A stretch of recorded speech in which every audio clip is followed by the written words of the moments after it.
Matt Ishbia went out earlier today and publicly shut down Dillon Brooks being traded, which really sucks for Houston Rockets fans tonight because they've been begging for him back.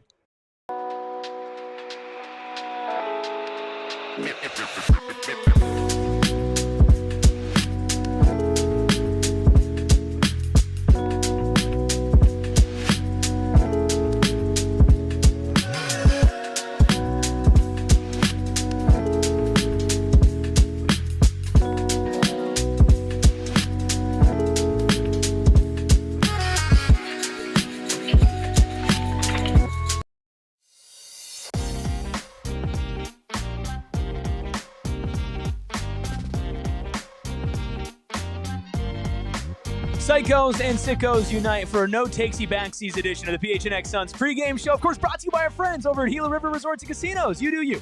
At Gila River Resorts and Casinos, visit playatgila.com for more details. Of course, we're out here at Wild Horse Pass for another watch party today. So if you are around the area, come hang out with us, get your first drink on Espo, hang out with the whole crew. We had quite the time before we got live here. It's Eric, Gil, Steven, Espo, whole squad back here. Ayrton behind the Mac, making all of the magic happen. We were checking out the Top Golf swing suite back there, but we were playing a little football, Steven. We were. It was fun. It was fun. I think playing animated games where you actually have to physically be involved, very different than holding a controller. I'm surprised that you would actually play football after last night. Wow. See, Who would do that? Who would do that? Hey. Who would do This that? man barely said hi since I got back. Who would do It's that? Already, everybody, before they actually get to ask me how I was, they get to talking about football. I would never. That's for you, Ayrton. I would never do I know. that. Honestly, Everybody honestly picking sides, ridiculous. Just make sure y'all stay on that side. That's it. I cannot believe that That's somebody it. would bring up football on a basketball show. I, for one, I could never imagine doing that. I would never do that.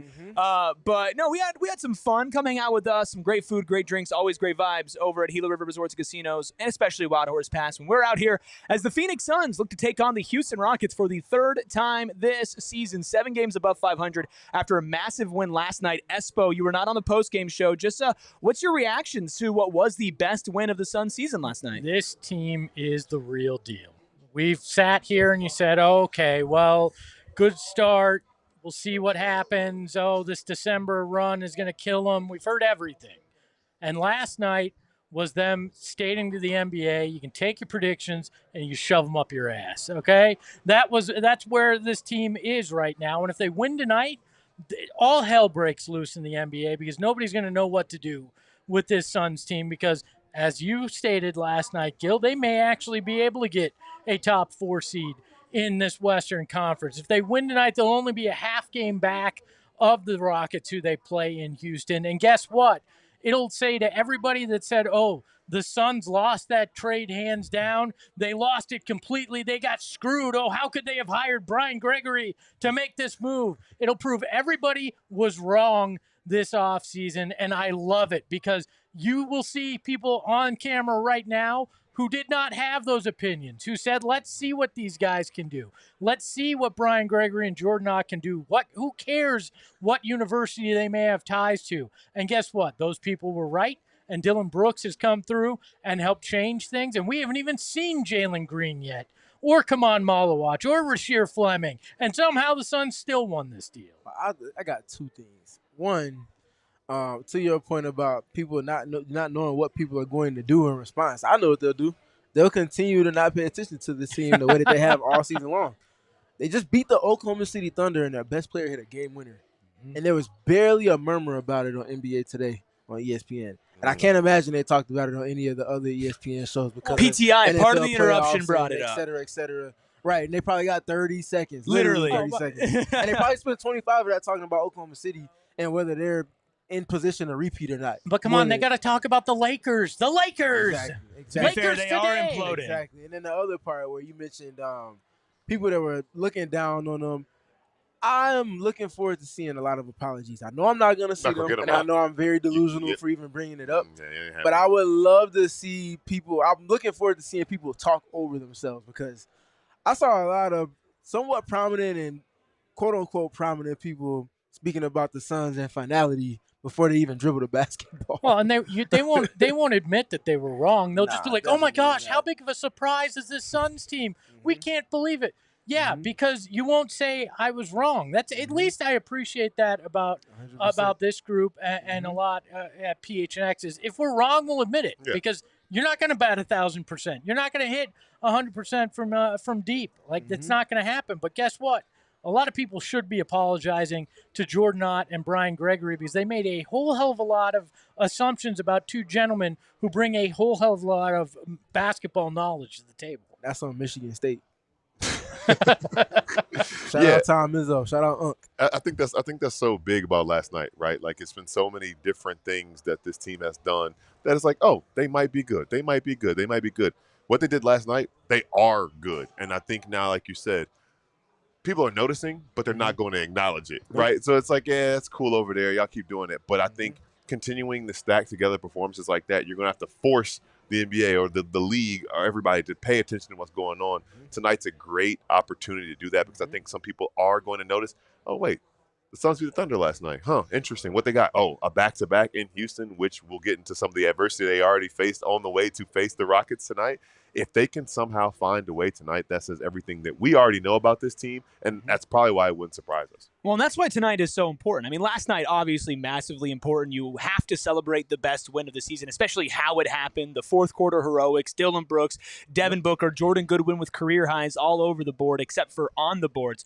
That's all great, and that's all well and good, and I think we've properly explored and celebrated everything that had to bring. Now it's time for tonight because if you go out and you lose tonight, I don't think you lose any of the goodwill that you've built up, but you do kind of miss out on a pretty big opportunity to take this league by storm. And not from a media perspective, because sure, that will come, but I think just from an internal perspective, you're proving it to yourself that, hey, what we have believed in this entire time, every single day that we've come to work saying that we are a competitive team in the Western Conference, we are now proving that deep into the season because you're in January now. You're a month away from the trade deadline. You are at the point where being 3, 4, 5, 6, 7, 8 games above 500 legitimately means something. It's not like the Lakers who have a negative net rating and are above 500. You've beaten some really hard teams. You've not played a lot of East teams, and you've come out of the other side of it. Winners against the Spurs, the Thunder, the Timberwolves. Like, that is an impressive resume, and they could add to it tonight against a team that has kicked their ass this season as well. Well, they kicked everybody but this season, to be honest, outside of Oklahoma City.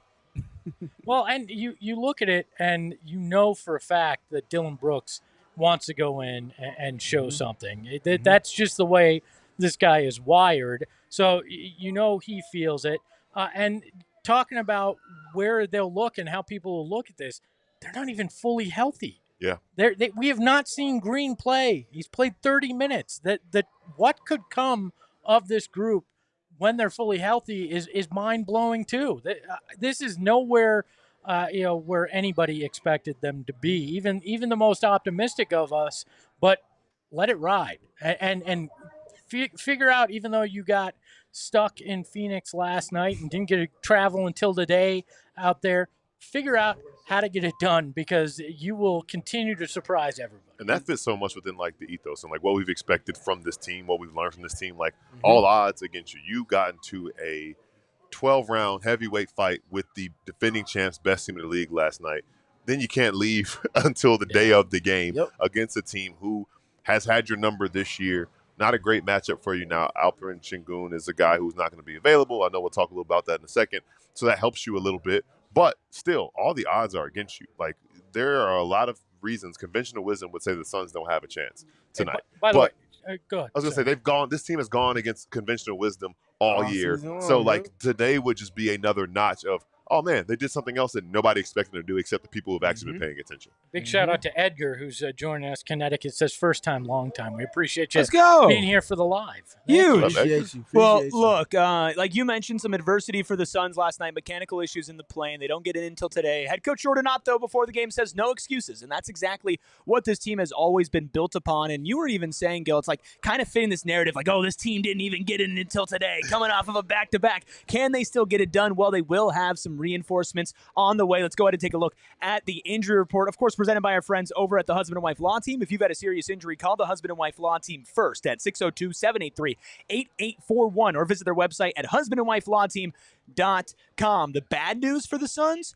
No Jamari Bouye out with concussion protocol. Apparently, the foul that he committed on Shai Gilgeous-Alexander led to him getting a concussion. So, of course, that had to be a foul on him. No Jalen Green, of course, as is usual. It has been 2 weeks since the last update. We should get an update on him sometime in the next 7 days. The big news, though, Grayson Allen, for the first time since December 10th, after missing double-digit games, back on the court tonight. He is available with right knee injury management, and Mark Williams is available with right knee injury management as well. This is the second time this season Mark Williams will be playing on a back-to-back. Now, of course, the first time ended in fists being thrown, so he didn't play the full game. But, Steven, Mark Williams and Grayson Allen, which of those is the bigger player to play against this Houston team tonight? Well, you said fist. I think one of them was a mitten, but a paw.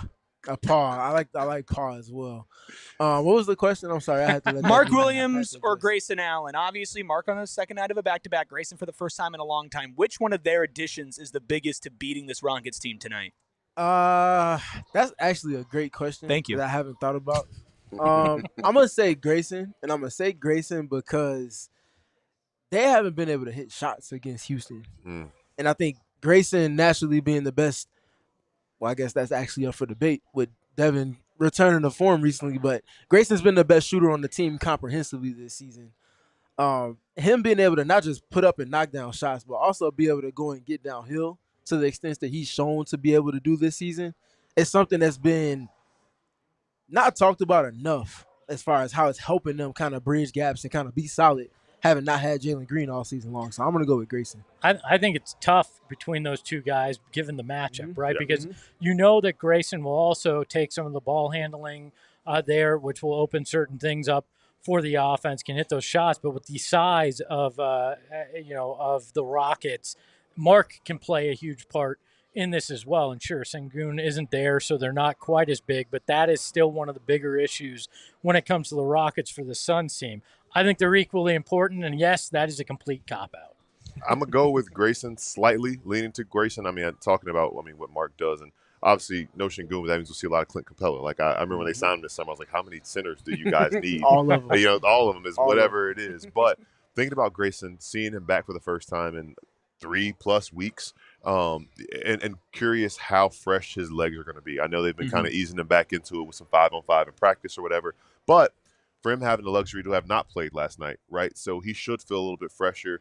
Obviously, getting him back into game shape is the other part of it, but just the fact that he has the luxury of having not played last night, I think he should have a little pop, especially knowing I think they took a little bit of a cautious approach to his return. So Grayson is playing tonight, but he's not in the starting lineup. Colin Gillespie, Devin Booker, Dillon Brooks, Royce O'Neal, Mark Williams, a 5-man unit we've gotten very used to, and for that reason, I am going with Mark. Now, Steven Adams was questionable coming into tonight. He is playing.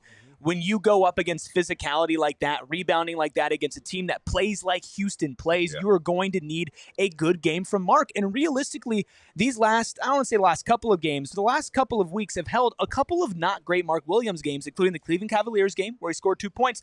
And last night against the Thunder, Oso Ighodaro was the best big. And in fact, the Suns went without a big to close the game because Mark was not very effective on the court last night against a non-physically imposing presence in Chet Holmgren and an OKC team that was only running one true big. So tonight is a big difference, and Mark Williams needs to be every single bit of the big man that he has shown that he can be tonight, Gil. Because if he doesn't, then Houston's going to dominate this game on pace and rebounding, which the rebounding part is something that OKC got dominated in by the Suns last night. Yeah, he won the ball on the boards 49-29 last night because what we talked about postgame, every single person was bought in to crashing the glass.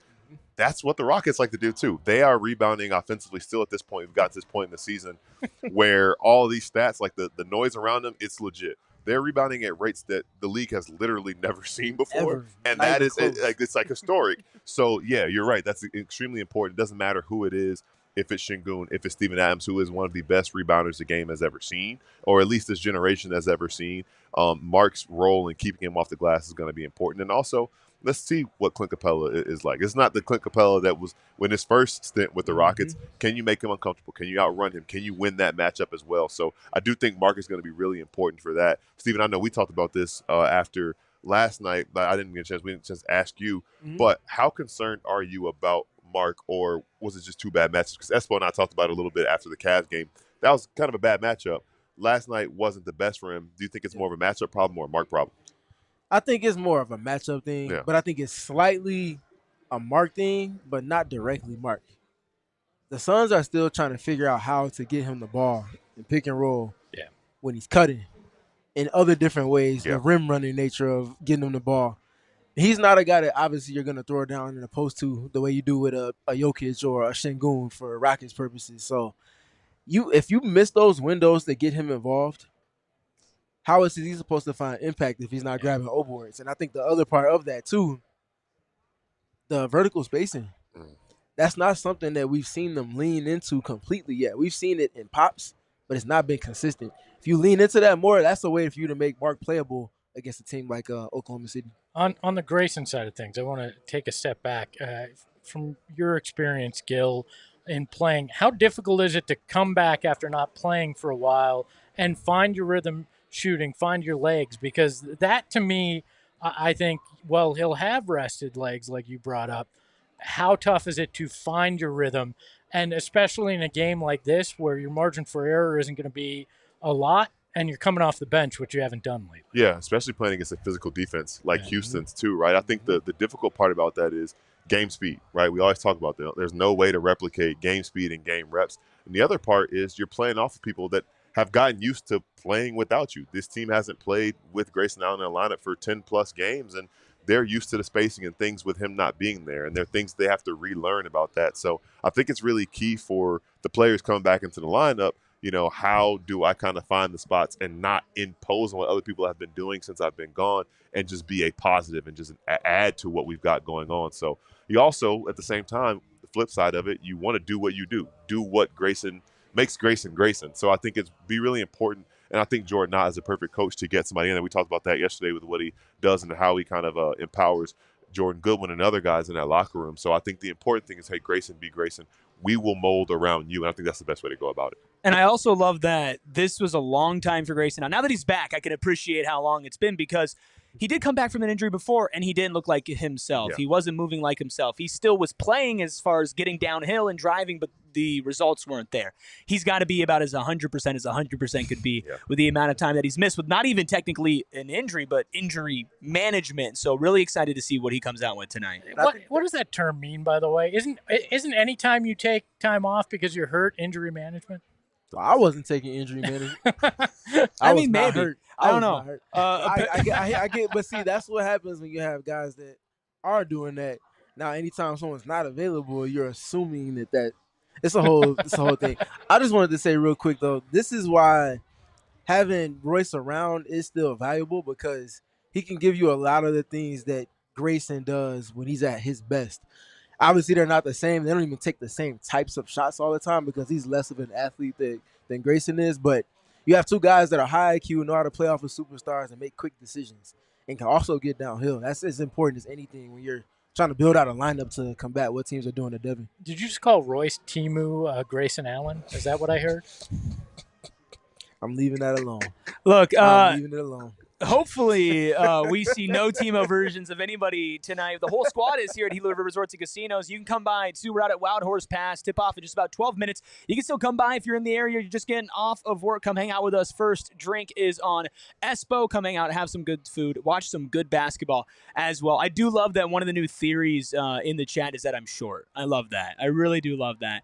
Hit the like button if you think I'm under 5'10", and hit the subscribe button if you think I'm over 5'10". Eric 4'11" isn't that short. Right? It's funny you say that number specifically because I think last night they were guessing me at 5'6" and you at 4'11".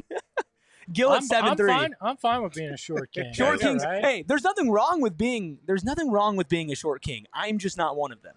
I'm a tall jester, not a short king. You can go with that. We'll roll there's a with difference. that. Look, we got a big game on deck tonight. Here are some keys to win it. Steven, take it away. Yeah, big-time game for the Suns. A lot of adversity, but this is a team that has responded to adversity as well as any team in the league so far. So key number one for me, tap in with that and get greedy. This is a scheduled loss by all accounts. Actually, both of these might be if you were looking forward on the schedule prior to the team actually playing. You won the first end of it. Go and get both. You got Grayson back. You got a little bit more shooting in the room, which you needed last night until Jordan Goodwin decided to make almost all of the threes that he took. Lean into it. Go and get you two and put the league on notice by winning games against teams that they claim that you shouldn't have any business really competing and contending with. Key number two for me, Half-court offense with purpose and with tempo.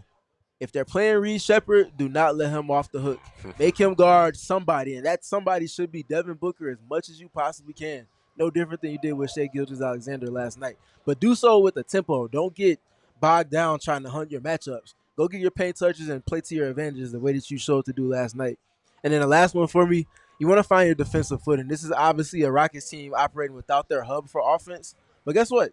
They still got one of the 5 best scorers to ever touch the basketball. Yep. So you have to make sure you're sharp with everything that you're doing. I'm dying over here. I don't know what he's laughing at. The chat. I love the get greedy though. Right? You got to do that tonight. We're 20 minutes into the show, and you know what name we haven't said? Devin Booker. No, Kevin Durant. Oh. Yeah. And to me, that is a big factor here too. You can't tell me that Devin Booker doesn't want to continue his hot streak against Kevin Durant. You can't tell me again that Dillon Brooks doesn't want to go out there and prove a point, and that this entire team doesn't want to go out there and make a statement in Houston tonight. Nobody expected them to win last night. I think even fewer people expect them to win tonight, especially with the playing stuff. Go out there, get greedy. I think that's a brilliant point there. Yeah, especially given, everything you talked about, and the second key stands out to me as well. As far as getting to that point to get greedy, I think it's important to stay engaged offensively. You talk so much about what Houston likes to do defensively. They like to be physical. They want to get you out of what you got going. And the tempo is the important part because we say so much. These late shot clock possessions, that ain't good. That's not where you want to be. So I think in order to hang around early, I think that'll be really important. And to Espo's point, I think just thinking like this team is kind of funny. It's like, the less people believe in you, it kind of fuels them more and more. So I think the fact that nobody thinks that they have a chance tonight, that is just going to make them. It's the better they play. Is there a chance though, if you win tonight, too many people believe in you, and then you've just broken your own magic? I don't think so because no one's ever going to believe in you more than they believe in Oklahoma City or Jokic over there in Denver or Houston for that matter. So keep punching people upside the chin, hit them with uppercuts, and put them on notice. And Eric, the chat wasn't fair. It's a 6-7 face, all right? Yeah, I'll take that. Look, let's go ahead and take a look at the line for tonight. Presented, of course, by our friends over at Bet365. The Suns, plus 250 on the money line, plus 8 on the spread, minus 310 for the Rockets, minus 8 on the spread. I think when you look at Phoenix last night against OKC, one of the most impressive things from that win is that you could look at 3 of their 5 starters and say, well, they didn't have great games. Royce O'Neal, 3 points, 1 of 8 from the field, 1 of 6 from deep. Colin Gillespie, 8 points, 3 of 10 from deep, 3 of 10 overall, 1 of 7 from deep. Mark Williams, only 8 points and 6 rebounds on the night. If you get 1 or maybe 2 of those guys to get maybe just back to their mean, back to their average of production, plus you add back in Grayson Allen, well, you're talking about a team that would be really clicking here and would definitely have a chance to beat Houston. We'll give our score predictions in a second, but first, let's get into our pre-game picks presented by our friends over at Bet365. And guess what? They've added a couple extra $50 for you on this one. Sign up, use code PHNX365, deposit 10, place a bet for 5, get $200. That's right, $200 in bonus bets. If your bet wins or loses, bonus bets can be used on spreads, totals, player props, futures, and more. Whatever the moment, it's never ordinary. At Bet365, you must be 21 plus and physically located in Arizona. If you or someone you know has a gambling problem and wants help, call 1-800-NEXT-STEP, text NEXT-STEP to 52342, or visit promgambling.az.gov. While I might not be sped up. No. Well, I might not be short in real life. I'm coming up short on my bets. 1 assist shy of winning last night, 1 rebound shy of winning 2 games ago, and I am still at the bottom of our standings. 70-some-odd dollars short of being at 0. Yeah, so. I mean, pretty much. Do we have the standings here? Yeah, 71-25. Oh, negative. you're the only one in the red now? For now. Because that's supposed at a plus 10. Don't Where have worry. you been? I guess you've been gone. I was gone. What you mean? Ayrton at a plus 81.50. Gilda plus 112. 12. Wow. I hit 2 bets in a row, and then I've been 1 rebound and 1 assist shy of 2 bets consecutive after that. He's still in the And negative. it's all Sean Shop's Sean fault. called It's all Sean Shop's fault. He said, you're going to miss it by 1 rebound tonight. And I missed it by 1 exactly what rebound. happened. And the next game I missed it by an Sean, assist. tell him how many he's going to miss it by tonight. Jeez. Let's keep it Well, going. look, I let's like just go the ahead. parody. I like the parody right now. Let's just go ahead and take a look at what I'm putting my money on tonight. The last time I hit a bet was a similar bet to this. It was Devin Booker and Donovan Mitchell, both getting 30-plus points. I'll take Devin Booker and Kevin Durant, both at 30-plus points tonight. It's pretty simple. It won't get me back to the positive, but it will get me a lot closer. Espo, you're back. What are you putting your money on? Let's kick the tires and light the fires. It's Dillon Brooks at 30-plus points, Devin Booker at 7+ assists, and Grayson Allen at 3+ assists. Let's make that plus 1,700 with that nice 25% boost. Nice. Gil? I think I kept it pretty simple tonight. Mark Williams, double-digit points, over 9.5. Kevin Durant, 5+ assists. He'll be distributing with no Şengün. And I don't think there'll be that many points in this game. I juiced it up a little bit. I went on an alternate line, but under 230.5 tonight. I think it'll be some slow tempo there, especially with the team who flew to the place that they're playing today. A quiet cold streak from you, Gil. Yeah, quiet. But you're still in first, so it doesn't really matter.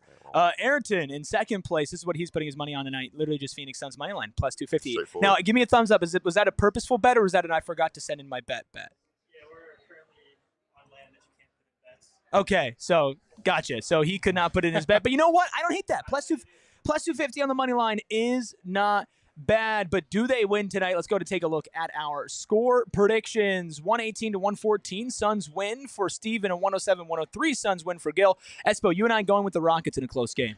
Yeah, for me, it came down to the plane flight. The fact that it got delayed, I think anytime you have to land in a city and play within hours of getting there makes it extremely difficult. These are creatures of habit, and when you throw that off, especially on a tail end of a back-to-back, that's my concern. It's not a talent concern. It's not an ability to beat this team concern. It's just simply out of rhythm on the tail end of a back-to-back. That's difficult.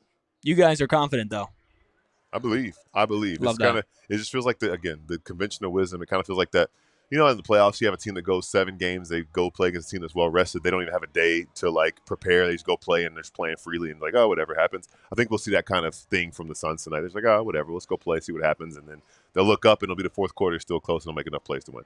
Yeah, I think they come out and they heat up the ball, and I think they allow for their defense to get their legs underneath them by way of that plane ride and the whole situation that throws off your rhythm.